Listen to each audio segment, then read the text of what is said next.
waxaan aad uga xumahay ayadoo maanta baarlamaankii la furay nimankii horay dalka u dhacay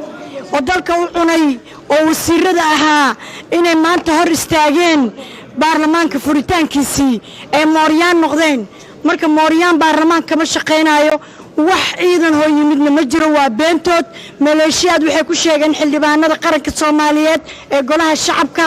ayaga waxay yihiin maleeshiyaad soo qaatay lacag imaaraad ka soo qaatay iyo Kenya rabaan inay dalkeena ku burburiyaan dalkeena hore u soconaya waxaan leenahay madaxweyne sharaf leh ra'iisul wasaare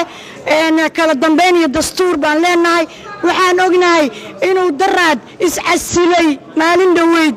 gudoomiyaha baarlamaanka aqalka sare inuu iscasilay asaga uu doortay inuu noqdo gudoomiye xisbi marka sidaas oo kale miya dalka ugu shaqeynaya waa may dalka waxa laga rabaa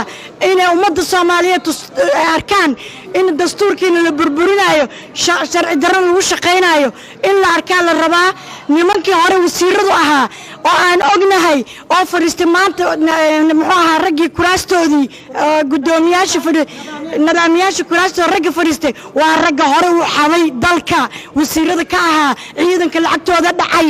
oo wad maaliyadda ka ahaa oo wasiir dawliyaasha ka ahaa oo dalka dhacay waaye inay dhacaan marlabaad rabaan waana ka diidnayna dalka la dhaco haddaan nahay golaha shacabka waxaan u taaganahay taageerada ummadda Soomaaliyeed taageerada shacabka Soomaaliyeed taageerada dawladdeena barakaysan waxaan garab taaganahay madaxweynayaasha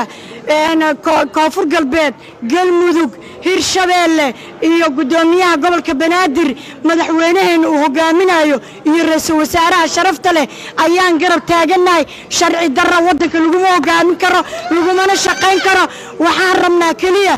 in ummadan ay aragto dadka farakutiriska ee wada oo ku yimid awalna ku yimid diyaarad lagu soo doortay wixii ka dhacay galmudug waa ogeydeen doorashadeedii diyaaradaha lagu keenay inay xildhibaan ku noqdaan maanta sidii rabaan isbaaro u dhigtaan lagamana yeelayo waxaan ka baryayaa saxaafadda in hadallada aysan jarjarin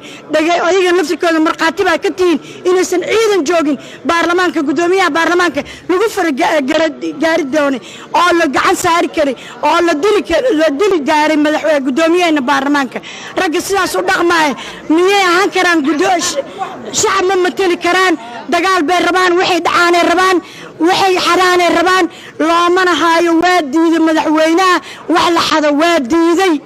in corruption waa la diiday in ummadda dhulkooda la cabirto waa la diiday 4 sano waa laga raystay wax la dhaco ciidanka waa aragteen lacagtooda qaataan dhul la dhacay lama arag 4 sano nabad baa lagu noolaa 4 soo socotana insha Allah ummadda Soomaaliyeed shacabka Soomaaliyeed ciidanka Soomaaliyeed waxa la rabaa in isgarab istaagaan oo ay dalkooda garab istaagaan meel walba ay joogaan waxaan ognahay in 15,000 $5,000 akaanadooda ku soo dhaxdo oo dawladaha shisheeye ay soo siiyaan lagamana yeelayo mar dambe corruption Soomaaliya wassalaamu calaykum wa rahmatullahi wa barakatuh